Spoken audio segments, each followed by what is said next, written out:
careful not to wake Martin, who was gently snoring beside her. He was sleeping so peacefully, she was made to wonder if he ever thought about their lives together, about how futile and cold it all seemed.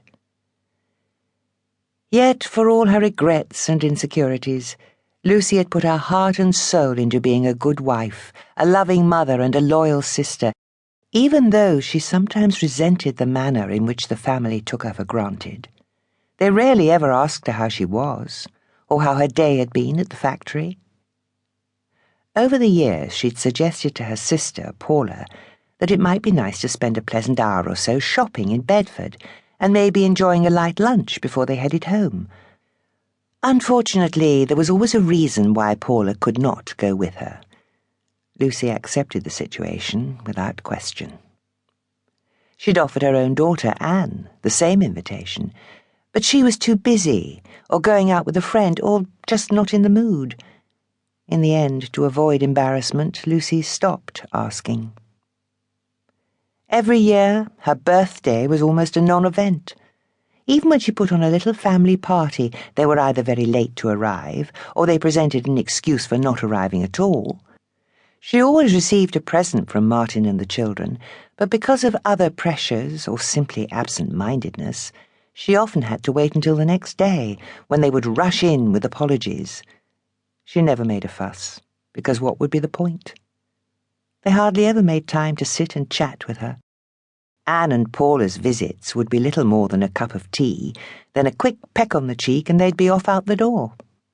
More often than not, Martin would then go off down the pub. "I'll not be long," he'd promise her, but it would be gone midnight when he got home. Lucy was daunted by the fact that she would soon be 40 years old, especially when she considered she'd done nothing with her life. She'd never seen much outside Weyburn, and as the years went by, the idea of travelling and doing the exciting things she had once dreamed of seemed increasingly out of her reach. She now feared her life would remain as it was until she became old and unable to make changes. As with all the other birthdays, she wondered if this landmark birthday would arrive quietly and leave on tiptoe, though if it did, she knew she would take it in her stride as ever, while secretly wondering if her family could ever love her as much as she loved them. There were even times when she asked herself if she was a useless wife, mother, and grandmother. She hoped not, because her family was all she had. In fact, they were her very world. Consequently, she felt it was wrong of her to ask more of them than they could give. There was one bright side to Lucy's life, however. She was immensely grateful for her job at the plastics factory. She took great pride in her work and enjoyed the company of her lively colleagues. Chatting with them made her feel alive, because to them she was not just someone's wife, mother, or grandmother. Instead, she was Lucy, a well-respected and much-valued workmate. Deep in thought, Lucy was startled to hear the hallway clock strike 5. Careful not to wake Martin, she slithered out of bed and into her dressing gown. Then she softly slid the eiderdown over the dip in the bed where she had lain.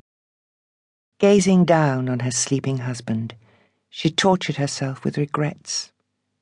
So many wasted years, she thought bitterly. So many lost dreams. Inevitably, her thoughts returned to their 2 children.